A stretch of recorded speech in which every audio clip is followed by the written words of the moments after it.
Greetings, Bookish family. Welcome back to Coffee Over Apples. My name is Steph, and this is the beginning of a vlog for Way of Kings by Brandon Sanderson. Oh my goodness. Okay, so I've been meaning to make this vlog for a while, but I already kind of started. Way of Kings so far is really good. I'm enjoying it so much.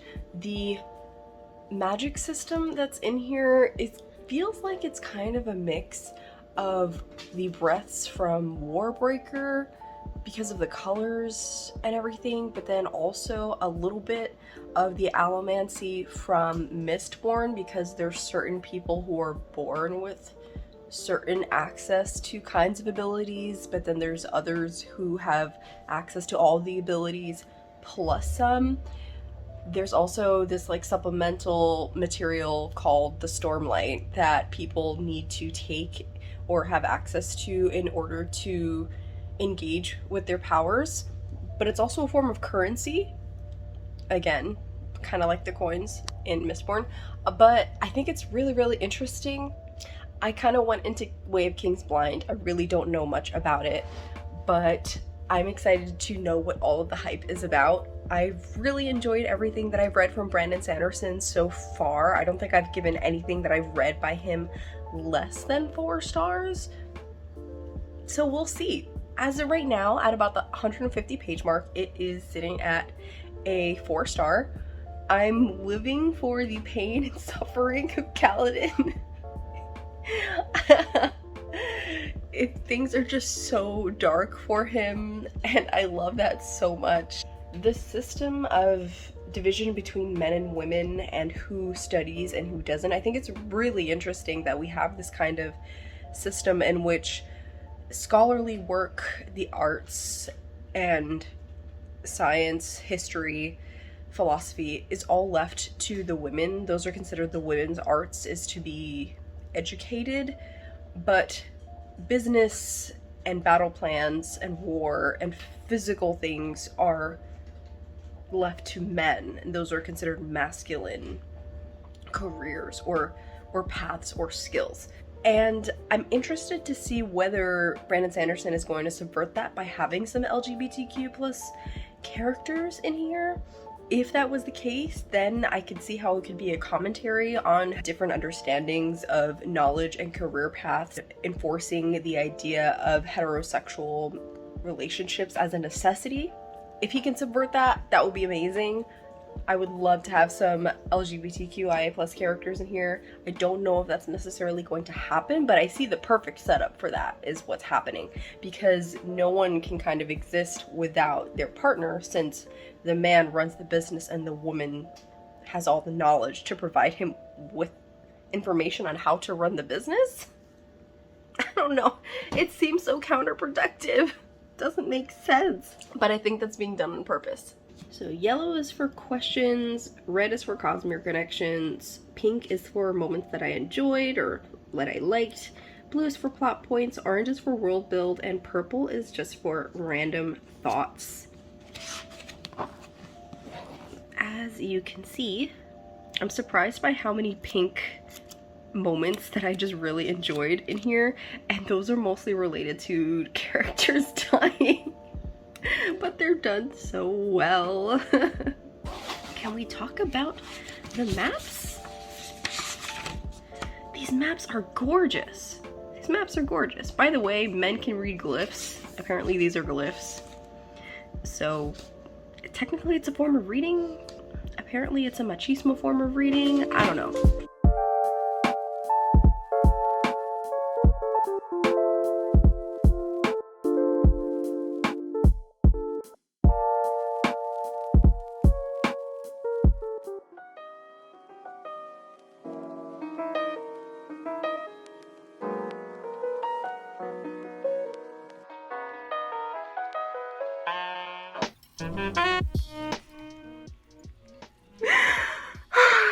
Don't mind me. I'm just simping over Kaladin. I can't. The love that I have for this man. Oh, he is so precious. Oh, like, how? How? Favorite character of the year? I don't know.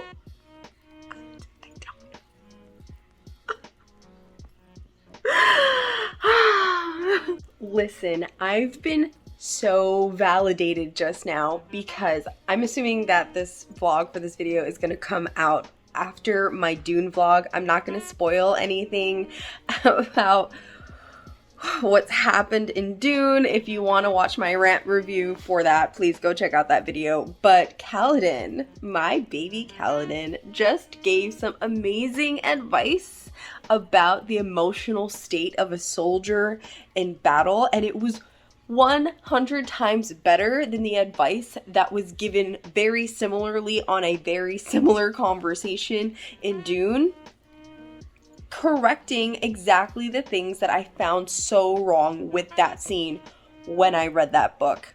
Kaladin's doing it right. Thank you. You cannot go into this line of work or practice being a complete robot.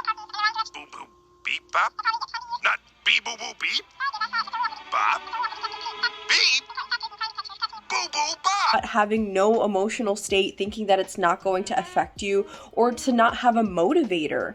You can still have motivators that are maybe of a different caliber and not directly related to something that may be classified as more emotional, but that doesn't disregard the feelings that you have that are pushing you towards that motivator in the first place. There is still a level of care given to the situation that pushes us to make the decisions to fight. Thank you. Thank you, Brandon Sanderson. And Shalon, I love Shalon, but baby girl, just stop. Stop with the bad choices. I've gasped so many times reading this. I don't know what I'm gonna do. I don't know what I'm gonna do.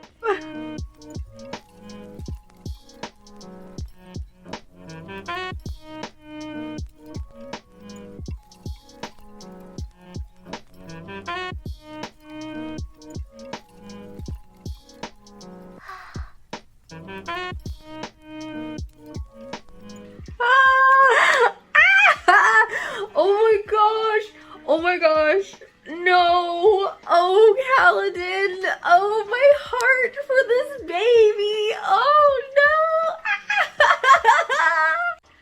Oh, we're finding out what happens to the brother, Kaladin's brother. Oh my god. He's just a baby. What? What is happening?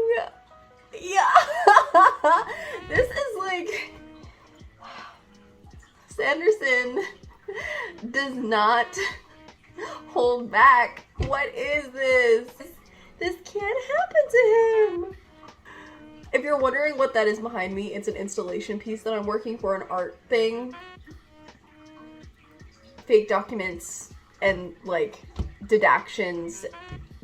I'll explain it later.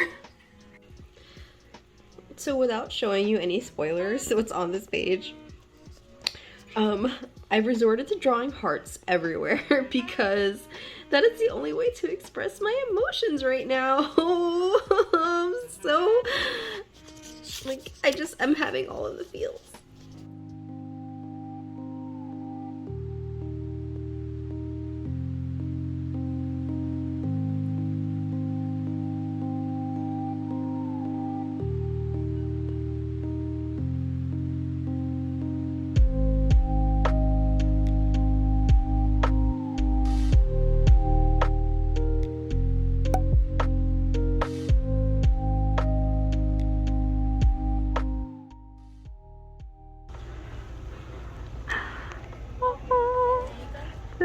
And this, I came here for these, but I also want this, And it puts me way over budget. And I don't know what to do. Should I get it?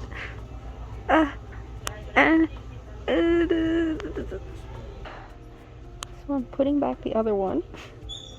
This is all, I need these. This is for the Crabalong for this month, and I have to read them because I'm hosting. So that is all I came here to get. I cannot afford anything else. But let's look at all the books that I do want.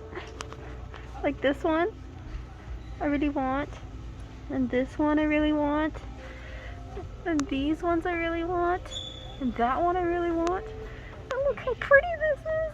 Oh. Heyo, I am at about a little over 800 pages. The live show was 2 days ago, and I'm still reading, so I had to dip out towards the end of the live show. But I will say that things are slowly getting answered. However, I have some thoughts about the structure of this that I think a lot of people are not going to agree with, and that's okay.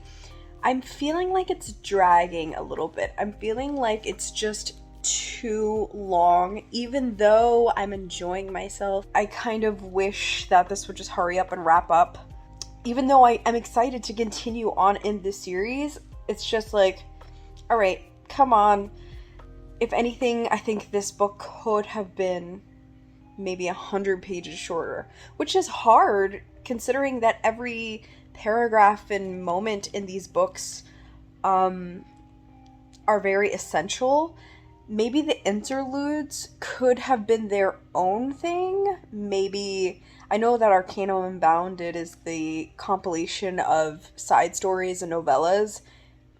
I love that we're getting lots of Hoyd in here, which is fantastic in the last bit. Considering that I love Kaladin's chapters so much, I'm still getting a lot of him. There's still quite a few chapters of seeing the horror of what's happening there. Could have probably done without one or two of them because it's getting slightly repetitive. That's just, it's a taste thing. It's a taste thing. For my taste, I feel like this book did not need to be 1,000 pages. 750 to 800 probably feels like the sweet spot. I keep looking at it and going, am I done yet? Am I done yet? No. Am I done yet? Which concerns me a little bit because I know that book 2 is a little over 1,000 pages, and then book 3 is massive. It's like 1,300 pages or something. Going to probably have to break it up and read other things in between. So use the entire month of October, or what's remaining, because I'm already a week into October and I'm still working on my September TBR. Maybe instead of flipping between the multiple points of view, I don't know, something just feels like it needs restructuring that I would have preferred, and that's fine. It's an amazing book. That is the tagline for this book. Fun. I'm almost there. Can you see where I am? I've got this like a little bit left, less than 100 pages. This is getting finished today, no matter what. I just finished chapter 66.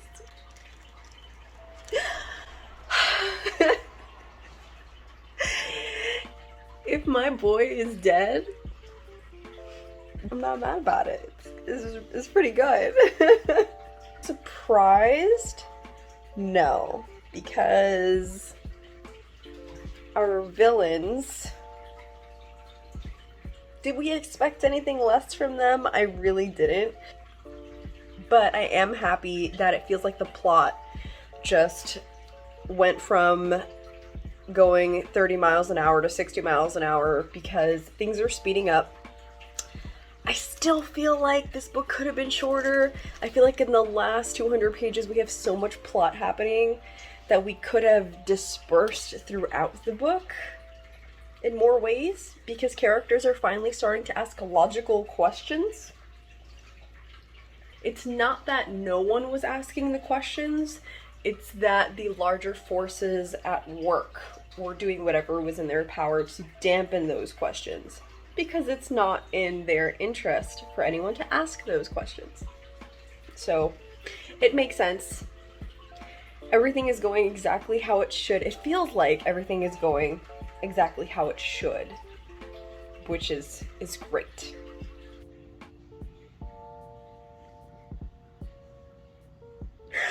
I'm tearing up.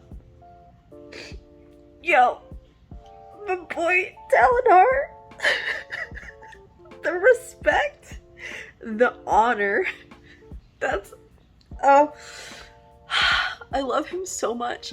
Oh my god, I can't deal with it.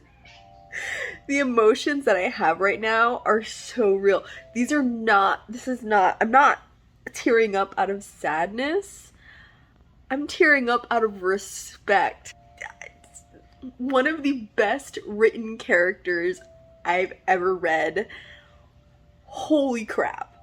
Holy crap. That trade-off scene, what he did out of respect for the people who were there for him. I can't take this. I'm having so much fun. Oh my god. I only have like 50 pages left. This battle has been waging for a few chapters now, but I'm having so much fun. The way that Kaladin just comes in and takes command. I love him so much. He literally went in there and said, Adeline, sit down. The chaos is written so well. If we don't have our word, what else do we have? Honor is... Oh, I love that so much. Sanderson's out here pulling on my heartstrings. Oh my gosh. Hey, I finished. It was so good. Do I think this book could be slightly shorter? Yes. But that ending was so satisfying. This book was still very formulaic. However, even though certain tropes were used a little excessively, in my opinion, such as the betrayal trope, some people are just better people than I, because I would not have made the decisions that these characters made. We have not timelines, because everything's kind of happening simultaneously, but we have two separate groups of characters, and I say two even though we have multiple POVs in this book, because eventually some of them come together and some of them don't. Everyone is so precious. Can you see the tabs? This might be one of the most tabs that I've ever done. I don't know what to say. I really don't know what to say. There was a moment in about 3/4 of the way where I felt like it was gonna be more of a 4-star instead of a 5-star. But the Sanderlanche never disappoints. It really doesn't. For those of you who don't know what a Sanderlanche is, it is the last 20% of a book where shit goes down. The amount of respect that I have for two characters in this book and the unity that is here. I don't have words to express my joy. The female characters in here had so much agency, in my opinion. They were so strong. Even though this world is built around a clear delineation between masculine and feminine roles, there are some characters who are beginning to challenge that. We have characters who are conscious of their prejudice, but also some who were not conscious in the beginning, who later on started to become more conscious of the classism and elitism that they may have carried with them, whether that be a character that started at the top and was smacked down to the bottom of the ladder, or a character that has always been at the top but actually uses some brain cells. The epilogue I really enjoyed. Brandon Sanderson has so much art appreciation in his books, and you know that's a way to reel me in any single time. Any author that has that is automatically going to be a favorite. I cannot wait to get to book 2. However, I need a break. I need a Cosmere break. I'm gonna take a week off before I start book 2 because... oh my god, what's the name of the book? Oh my god, what's the name of the second book? Not Oathbringer. Oathbringer is in November. Oathbringer, Rhythm of War, Words of Radiance. Holy crap, that could not... maximum brain fog right now. Okay, Words of Radiance is the October read for the Cosmere Crabalong. If you haven't read all of the Cosmere, there is still time to catch up because these are the last 4 books for the end of quarter 4 for 2021. If you want to read along with us, the information for the Cosmere Crabalong Discord, where there's 150 other crabs, are reading down below in the description. It's so much fun. We have so many channels there. Even though I'm not as active as I would like to be, there's channels for other books and other games and just like D&D stuff. Definitely go and check it out if you're looking to make some bookish friends, because everyone there is so warm and welcoming. I can't even express how much everyone in that Discord is just awesome. We'll definitely be on a favorites of the year video for sure. This book is worth all of the hype. I'm mad at myself for not getting to this so much sooner. If you want to hear an in-depth review about this from me, or if you think I should make fan art for it, please let me know in the comments below, because I need some motivation to like get these words out coherently. Right now I'm just gushing because I don't know what to do with myself. Thank you guys so much for watching. If you made it to this point, don't forget to like and subscribe, and I post videos every week. See you later. Bye! What's it making, Mr. Wonka? Mr. Wonka worked the factory.